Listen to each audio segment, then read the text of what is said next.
So we're back with Gregg Wallace, and I'm going to hold up this BBC News headline first. Offline, we printed it, because this is the standout story development here. Now, this is a woman who ghost wrote his 2012 autobiography, and she... let's just listen to what she says.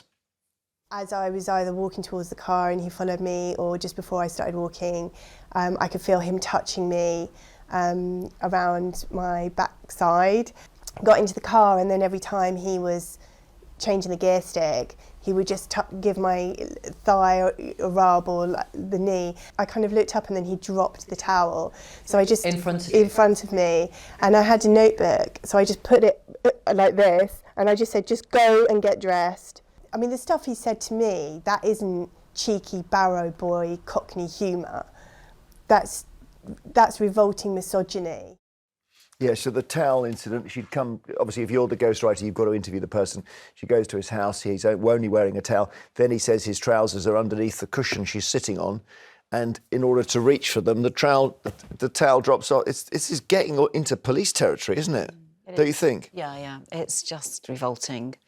And the thing that really got me was when he said in that little video thing he did in social media, it's middle-class women of a certain age. That's because middle-class women of a certain age have the confidence, finally, to stand up and speak out about what he's done and the inappropriate behaviour. So I don't know how old she was when that happened. She was 35. 35. You know, women of 35 are still probably too young. She was probably thinking, if I speak out... the job, she said, she needed the work. If I speak out about this, what will happen? I'll lose the job, I won't be able to do the ghostwriting, it may impact me. I mean, it's classic Me Too. It may impact me forevermore in my career. I might be known as the person who spoke out.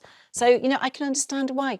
So his criticism, his misogynistic criticism, that it's certain middle-class women of a certain age, that's because we've worked hard. Do you know what it reminded me of? When you were in the Commons once, and someone said something. There was a David Cameron? He somehow triggered off somebody else and said, I think she sounds like she's a bit frustrated. Yeah, in front of everyone. Yeah. What do you think, Henry, of this Gregg situation? I mean, it's getting more and more serious now. Yeah, that's Posh Boys. It's getting more and more serious now, because initially some Gregg Wallace's defenders had presented this as a sort of a Sidney James carry-on guy who was from the Barrow Boys, culture, and he was misunderstood, and certain kinds of women, and then some people have called in as well, defending him into this programme, didn't get him.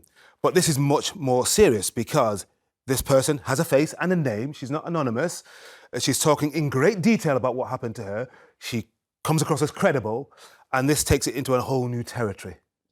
Yeah. I've just heard Vanessa Feltz has put something on her Instagram as well. Oh, yeah. Relaying an incident that happened with Gregg. I just think that the more people speak about this, the more information will be made aware of, and the more will come out. And so it should, because his behaviour is particularly disgusting.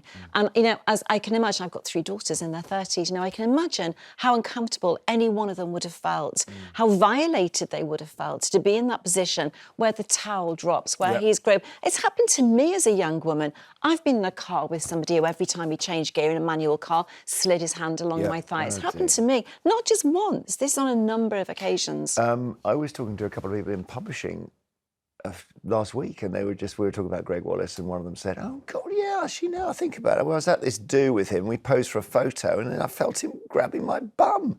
And I thought, this is like in the top. There's so many complaints like this now. It doesn't almost stand out. No. And they were just saying, "Oh my, really?" You know. Yes. Anyway, some guys seem to feel that's okay, that they still can reserve the right to do that. Yeah. Read the Times room. have changed. Yeah. So this is in The Guardian has John Turone. Now, he is now in a very difficult position, okay, because he's the co-presenter, and he's going to have to argue he didn't see it, he didn't hear it, he didn't know about it for 20 years.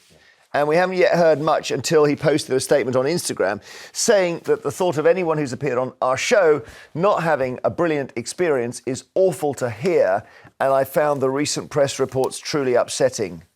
I suspect he's going to get swept in, not that he's done anything himself, no, but he was there. I know his position is going to have to harden, I think, because even if he's not a friend of Gregg Wallace, he doesn't probably want to throw him over the bus because he's got to know him over a period of years. But that particular statement probably won't stand very much longer. No.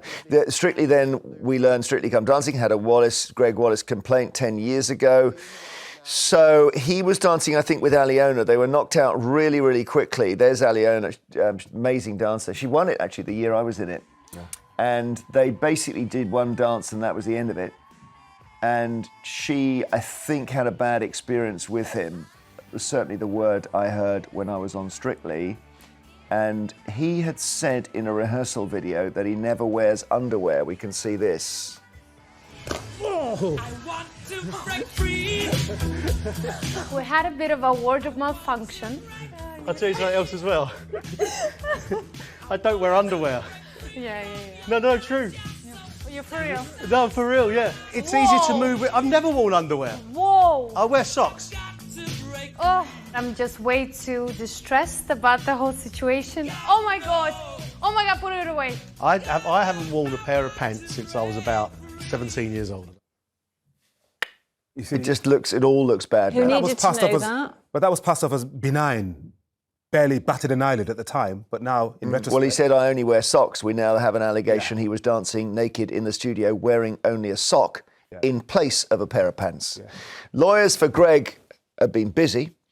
They denied he's engaged in... This is the same statement every day. I don't know if this is the latest one or this is some sort of holding statement. They've denied he's engaged in any such behaviour. They specifically deny, this is the latest, any sexual misconduct with the ghostwriter Shannon Kyle. Her allegations verge on the criminal.